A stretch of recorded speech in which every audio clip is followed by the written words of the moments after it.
Hello दोस्तों, सबसे पहले आप सभी को मेरा सादर प्रणाम। जय देवभूमि उत्तराखंड, जय हिंद, वंदे मातरम। कहिए कैसे हैं आप? आशा करती हूँ आप सभी लोग स्वस्थ होंगे, मस्त होंगे और अपने जीवन में अपने परिवार के साथ व्यस्त होंगे। तो दोस्तों, मैं भी ठीक हूँ, इसीलिए आज वीडियो बना रही हूँ। कल भी वीडियो बनाई थी, इसलिए आज भी बना रही हूँ। थोड़ा ठीक हूँ मैं आजकल। तो दोस्तों, सबसे पहले जो मेरे नए व्यूअर्स हैं और नए सब्सक्राइबर्स हैं, उनको मैं संक्षेप में अपना परिचय दे देती हूँ। मेरा नाम भुवनेश्वरी नेगी है। मैं देवभूमि उत्तराखंड की हूँ। मेरा मायका देवभूमि उत्तराखंड के पौड़ी गढ़वाल जिले के खिरसू ब्लॉक में है और मेरा ससुराल देवभूमि उत्तराखंड के चमोली जिले के गैरसैंण ब्लॉक में देवभूमि उत्तराखंड की ग्रीष्मकालीन राजधानी गैरसैंण के काफी निकट है और मैं रहती दिल्ली में हूँ। यही मेरा संक्षेप में परिचय है और बाकी ज़्यादा डिटेल में परिचय देना सोशल मीडिया पे सुरक्षित नहीं है, जो कि मैं बार बार कहती हूँ। तो दोस्तों, मौसम की बात की जाए तो दिल्ली में भी मौसम अभी थोड़ा ठीक है। आज तो धूप है, लेकिन कल थोड़ा बारिश आई तो उससे थोड़ा मौसम में नरमी है।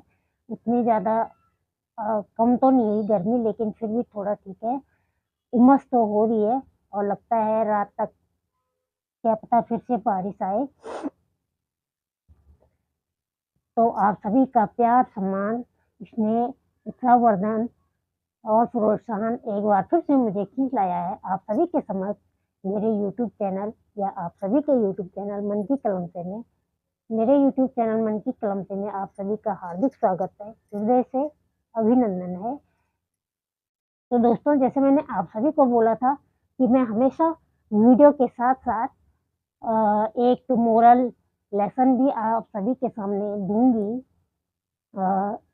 जो कि बहुत ज़रूरी हो गया है। क्योंकि आजकल ना सोशल मीडिया पे एक ट्रेंड चल गया है कि एक दूसरे को ट्रोल करना, एक दूसरे की टांग खींचना कि तू मेरे पे वीडियो बना और मैं तेरे पे वीडियो बनाऊं और तू मेरे सब्सक्राइबर बढ़ा और तू मुझे वो कर, सपोर्ट कर और मुझे फेमस कर। मेरा कहना तो ये है कि किसी के कहने से, किसी के उससे कोई फेमस नहीं होता है। आदमी को प्रसिद्धि ख्याति उसकी प्रतिभा दिलाती है, चाहे देर से ही सही, लेकिन उसकी प्रतिभा ही उसको ख्याति दिलाती है। कोई किसी का सबका समर्थन करने वाला ऊपर वाला है, सबको सपोर्ट करने वाला वो है, सबकी उंगली पकड़कर चलने वाला वो है। तो मैं इस उसमें नहीं पढ़ती हूँ कि हाँ, जिन लोगों के रिएक्शन चैनल हैं, चैनल की कई कैटेगरीज होती हैं।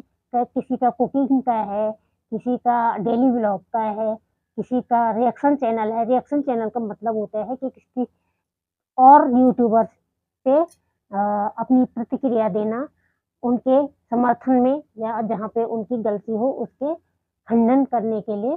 तो मेरा रिएक्शन चैनल भी नहीं है और मैंने तो अपने चैनल की कैटेगरी लिखी हुई है अपने डिस्क्रिप्शन में कि मैं कविताएं, कहानी और अपनी स्वरचित कविताएं, कहानी, लेख वगैरह ही इस चैनल में डालूंगी।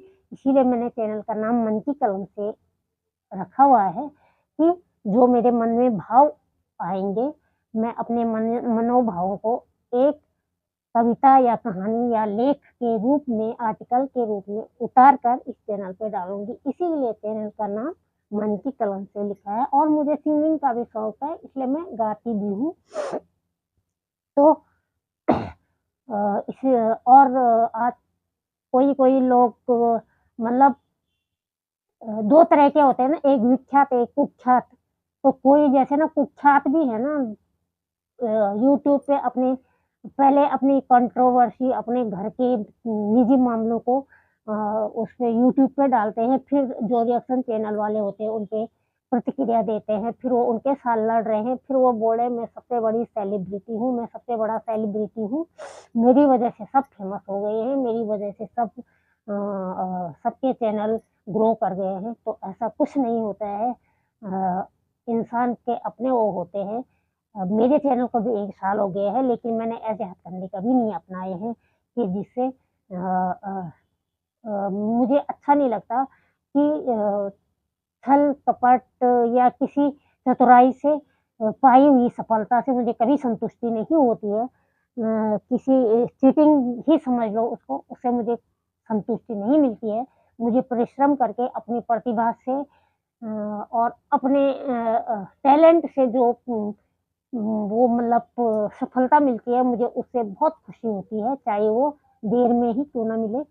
तो बाकी जैसे कि आजकल आपको पता है कि नेगेटिविटी बहुत ज़्यादा फैल रही है और दोस्तों मैं आप लोगों को बता दूँ, आप लोग शायद सोच रहे होंगे कि मैंने ये क्यों पहना हुआ है, क्योंकि जब कई मूर्ख लोग मास्क पहनने पे सवाल कर सकते हैं। मैं 50 बार बता चुकी हूँ कि मेरा इम्यून सिस्टम वीक है, जिससे मुझे छोटी-छोटी चीज़ों से इन्फेक्शन होने का खतरा होता है। तो इसलिए मैं मास्क पहनती हूँ। जब वो मास्क पहनने पे सवाल उठा सकते हैं, तो कई लोग अ अ, समझ सकते हैं मैंने ये इसलिए पहना है। वैसे मैं घर में ऐसे घर के ही कपड़ों में ही वीडियो बनाती हूँ। मुझे नहीं अच्छा लगता है कि मैं खस के ऐसे करके मेरा अपना अलग ही उसूल है। लेकिन मैं ये बाहर से इसलिए पहनती हूँ कि मेरे हाथ काफ़ी कमज़ोर है, जो कि कैमरा में और ज़्यादा कमज़ोर लगते हैं। तो इसलिए मैं उनको कवर करने के लिए ये बाहर से ये वाला डाल लेती हूँ। मेरा वेट 33 केजी है, जो कि पिछले 16 सालों से इतना ही है। 30 और 35 के बीच में ही रहता है। हाँ, 2 साल पहले हुआ था, 44 हो गया था।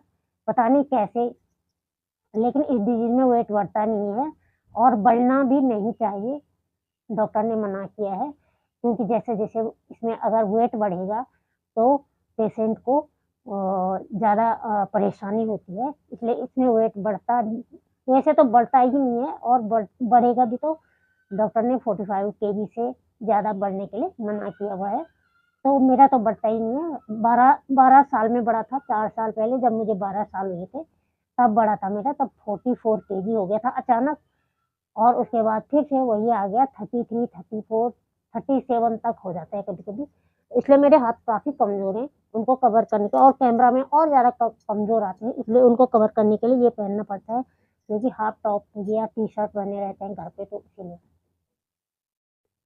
क्या करें दुनिया की कुछ लोगों की ना मूर्खों की मेंटालिटी इस प्रकार की हो गई है कि हर चीज़ के बारे में विवरण देना पड़ता है। वैसे मुझे कोई फ़र्क नहीं पड़ता, लेकिन मैं अपने जो मेरे समर्थक हैं, जो मेरे फॉलोवर्स हैं, जो मेरे लवर्स हैं, उनके लिए भी वो कर रही हूँ, बता रही हूँ कि मैंने ये इसलिए पहना रहता है अपने हाथों को कवर करने के लिए।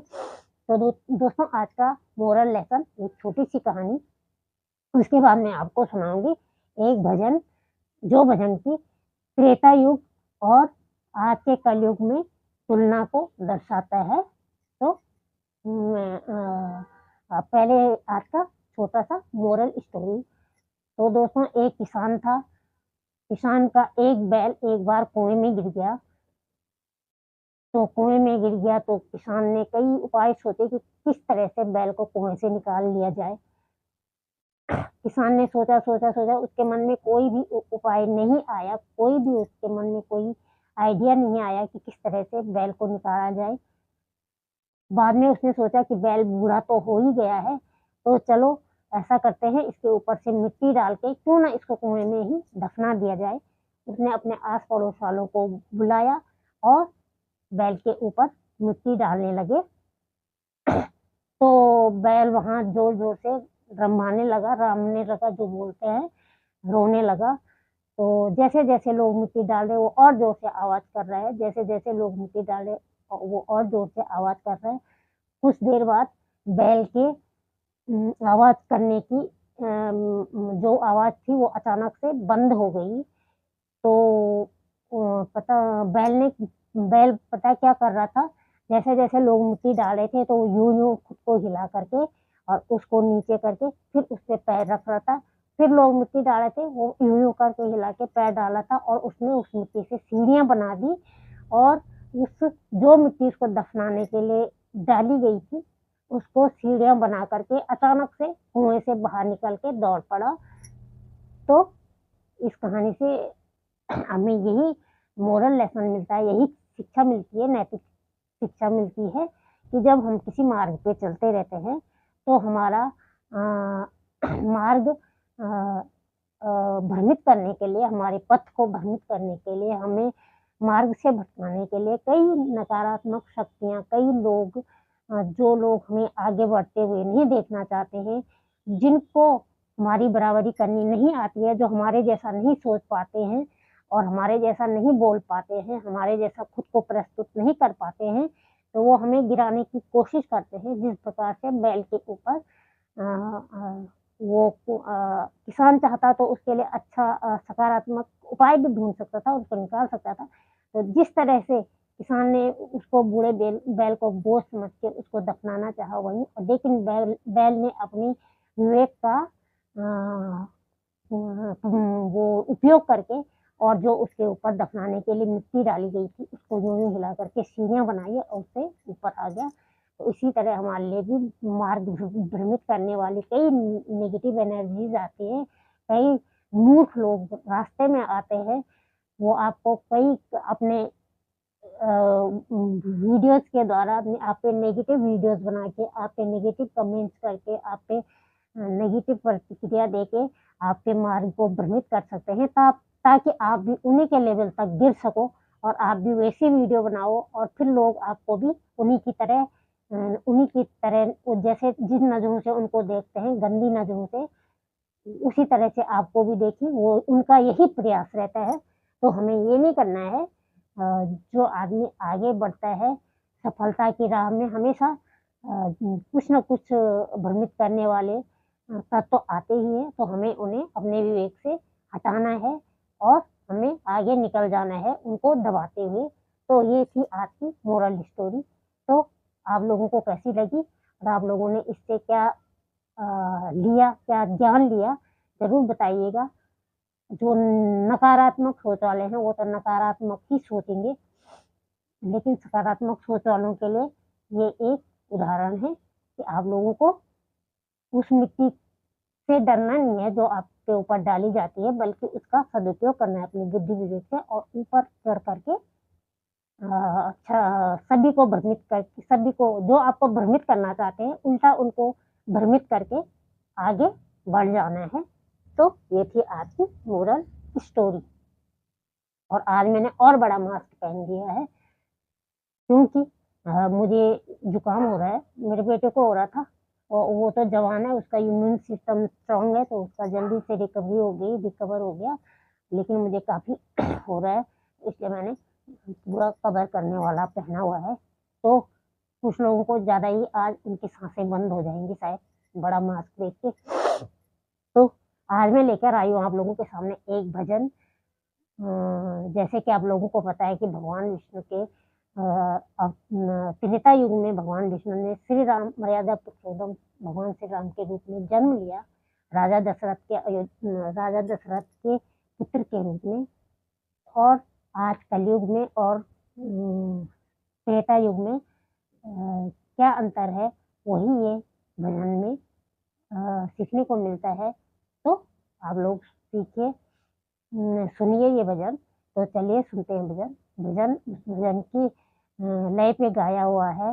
भला किसी का कर न सको तो बुरा किसी का मत करना, पुष्प नहीं बन सकते तुम कांटे बन कर मत रहना।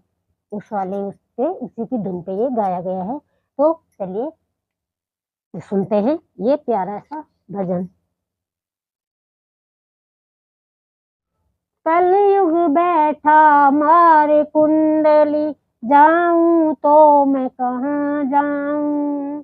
कलयुग बैठा मारे कुंडली, जाऊं तो मैं कहाँ जाऊं। अब हर घर में रावण बैठा, इतने राम कहाँ से लाऊं। अब हर घर में रावण बैठा, इतने राम कहाँ से लाऊं। दशरथ कौशल्या जैसे मात पिता अब भी मिल जाएं। दशरथ कौशल्या जैसे मात पिता अब भी मिल जाएं। पर राम सपुत्र मिले ना जो आज्ञा लेकर बन जाए। पर राम सपुत्र मिले ना जो आज्ञा लेकर के बन जाए। भरत लखन से भाई को मैं ढूंढ कहाँ से अब लाऊं। भरत लखन से भाई को मैं ढूंढ कहाँ से अब लाऊं। अब हर घर में रावण बैठा, इतने राम कहाँ से लाऊं। इतने राम कहाँ से लाऊं। जिसे समझते हो अपना तुम जड़ें खोदता आज वही। जिसे समझते हो अपना तुम जड़ें खोदता आज वही। रामायण की बातें लगती जैसे हो सपना कोई। रामायण की बातें लगती जैसे हो सपना कोई। तब थी दासी एक मंथरा, आज वही घर घर पाऊं। तब थी दासी एक मंथरा, आज वही घर घर पाऊं। अब हर घर में रावण बैठा, इतने राम कहाँ से लाऊं। इतने राम कहाँ से लाऊं। कलयुग बैठा मार कुंडली, जाऊं तो मैं कहाँ जाऊं। कलयुग बैठा मार कुंडली, जाऊं तो मैं कहाँ जाऊं। अब हर घर में रावण बैठा, इतने राम कहाँ से लाऊं। इतने राम कहाँ से लाऊं। लूट रहे बगिया को देखो, खुद ही उसके रखवाले। अपने घर की नींव खोदते देखे मैंने घर वाले। लूट रहे बगिया को देखो, खुद ही उसके घर वाले। अपने घर की नींव खोदते देखे मैंने घर वाले। तब था घर का एक ही भेदी, आज वही घर घर पाऊं। तब था घर का एक ही भेदी, आज वही घर घर पाऊं। अब हर घर में रावण बैठा, इतने राम कहाँ से लाऊं। इतने राम कहाँ से लाऊं। कलयुग बैठा मार कुंडली, जाऊं तो कहाँ जाऊं। कलयुग बैठा मार कुंडली, जाऊं तो मैं कहाँ जाऊं। अब हर घर में रावण बैठा, इतने राम कहाँ से लाऊं। इतने राम कहाँ से लाऊं। आज दास का धर्म बना है, मालिक से तकरार करे।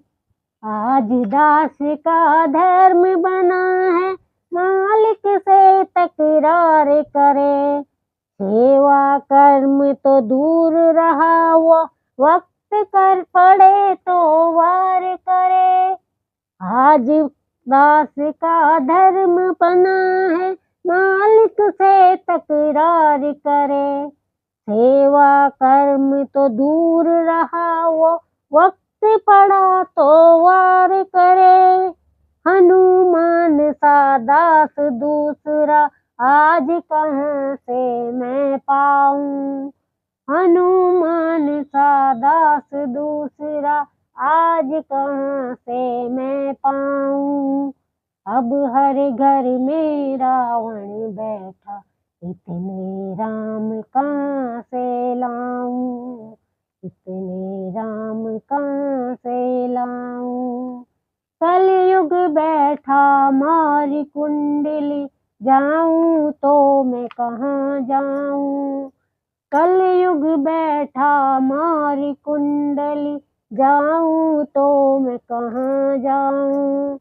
अब हर घर में रावण बैठा, इतने राम कहाँ से लाऊं। इतने राम कहाँ से लाऊं, मैं इतने राम कहाँ से लाऊं। जय सिया राम, जय बजरंगबली, जय श्री राम दरबार की। तो दोस्तों, कैसा लगा आप सभी को ये भजन? मुझे तो बहुत अच्छा लगा, इसीलिए मैंने गाया है।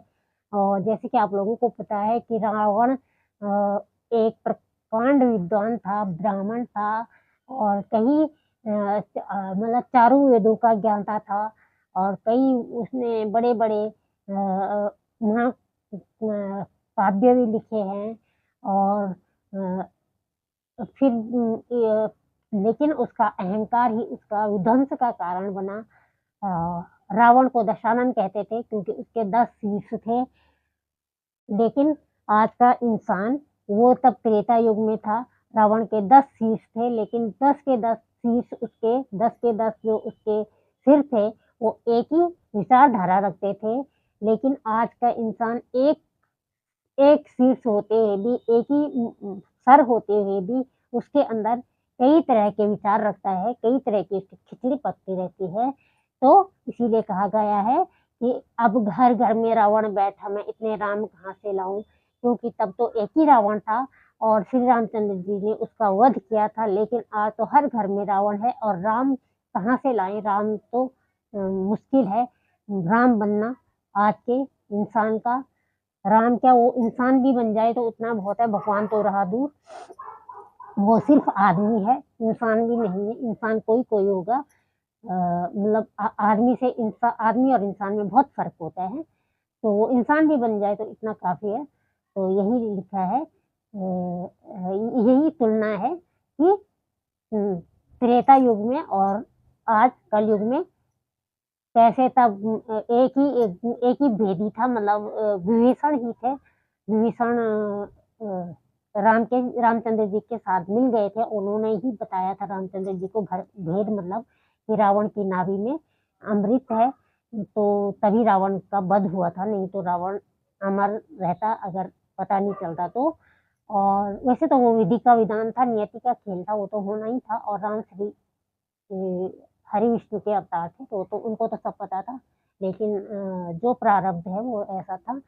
और तब एक ही मंत्रा थी, एक ही थी जो घर को बिगाड़ने वाली आज हर घर में है।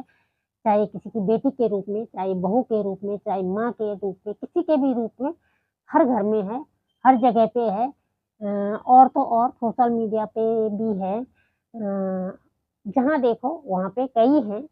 और आज हनुमान जैसे सेवक नहीं है, श्री रामचंद्र जी के जो रामदूत, राम के दास या दूत जो भी बोलते हैं, ऐसे हनुमान जी की तरह कोई नहीं है, कोई सेवाकार नहीं है।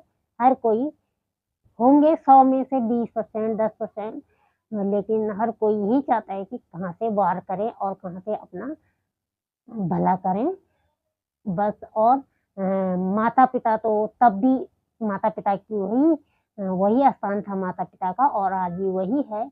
दशरथ और कौशल्या जैसे माता पिता तो मिल जाते हैं आसानी से, लेकिन रामचंद्र जी के जैसा आज्ञाकारी पुत्र जो माता पिता की आज्ञा लेके 14 वर्ष के लिए वन गए, वो कहाँ से लाऊं, ये है इसमें। और भाई कहाँ से लाए आज के जमाने में? ऐसे भरत जैसा भाई जिन्होंने की रामचंद्र जी की खड़ाओं को राज सिंहासन पे रख के 14 वर्ष तक अयोध्या का राज संभाला, खुद राजगद्दी पे नहीं बैठे। और लक्ष्मण जैसे भाई जो कि अपना ऐश्वर्य और राज घराना त्याग करके और 14 साल तक बड़े भाई की सेवा करने वन में उनके साथ गए। तो यही है इसमें। आज तो ऐसा सपने में सोच सकते हैं कि शायद ऐसा रहा होगा त्रेता युग में। तो यही था। आशा करती हूँ आप सभी लोगों को ये भजन पसंद आया होगा, और जो मैंने इससे पहले मोरल स्टोरी सुनाई छोटी सी बैल वाली, वो भी आप सभी लोगों को पसंद आई होगी। आप मेरे कहने का, स्टोरी सुनाने का तात्पर्य समझ गए होंगे कि आप भी बैल की तरह जो मिट्टी आपको दफनाने के लिए डाली जाती है, उसको यूं हिलाते हुए उससे सीढ़ियां बनाएं और अपने मार्ग पे आगे बढ़ें। तो आज के लिए इतना ही। यदि आपको भजन पसंद आया और मेरे विचार पसंद आए तो प्लीज़ वीडियो पे लाइक कीजिएगा, कमेंट्स करके अपनी प्रतिक्रिया जरूर व्यक्त कीजिएगा। कहीं पे त्रुटि हो गई है तो नेगेटिव कमेंट्स भी कर सकते हैं। नेगेटिव कमेंट्स का मतलब ये नहीं कि गाली गलौज जैसे फेक आईडीज वाले करते हैं आ करके गाली गलौज, वैसे नहीं। नेगेटिव कमेंट का मतलब कि अगर हम कहीं पे अपने बात को रखते हैं, जैसे कि संसद में भी कोई अगर दो पक्ष बैठे रहे, सत्ता पक्ष और नेता प्रतिपक्ष बैठे रहते हैं, तो एक बात करता है तो दूसरा उसका खंडन करता है। तो आप लोग त्रुटियां भी बता सकते हैं। आप लोग हमारे मार्गदर्शक भी हैं, हमारे व्यूअर्स हमारे मार्गदर्शक भी होते हैं, हमारे सपोर्टर हमारे मार्गदर्शक भी होते हैं, वो भी हमें बहुत कुछ सिखाते हैं। अगर कहीं पे कोई त्रुटि होगी तो आप मुझे जरूर बताइएगा, ताकि मैं आगे और सुधार कर सकूं। और जो मेरे नए व्यूअर्स हैं, मतलब जो मेरी वीडियोस देखते हैं और उन्होंने अभी तक मेरा चैनल सब्सक्राइब नहीं किया है, तो प्लीज़ चैनल को सब्सक्राइब कीजिए। सब्सक्राइब करने के बाद बेल आइकन जरूर दबाइए। बेल आइकन दबाने के बाद ऑल वाला ऑप्शन क्लिक कीजिए, ताकि मैं अपने चैनल पर कोई भी नई वीडियो अपलोड करूं तो वीडियो अपलोड होते ही आपके मोबाइल की स्क्रीन पे नोटिफिकेशन आ जाए और आप मेरी वीडियो देखें। और मेरे जो मैं कविताएं लिखती हूँ, कहानियाँ लिखती हूँ, जो अपने विचार व्यक्त करती हूँ, आप उनको सुने और मैं कैसा गाती हूँ कैसा बोलती हूँ ये आप देखें। तो आज के लिए इतना ही। फिर मिलती हूँ आपको एक नई वीडियो में, कुछ नया लेके, एक नई एनर्जी के साथ, एक नए अनुभव के साथ, एक नए उत्साह के साथ। तब तक के लिए आप सभी लोग स्वस्थ रहिए, मस्त रहिए, हंसते रहिए, मुस्कुराते रहिए, गुनगुनाते रहिए, खुश रहिए और दूसरों को भी खुश रखिए। पॉजिटिव रहिए, पॉजिटिव सोचिए और पॉजिटिव रहिए। अपना ख्याल रखिए और अपनों का ख्याल रखिए। तो चल आज के लिए इतना ही। जय देवभूमि उत्तराखंड, जय हिंद, वंदे मातरम। आप सभी को मेरा सादर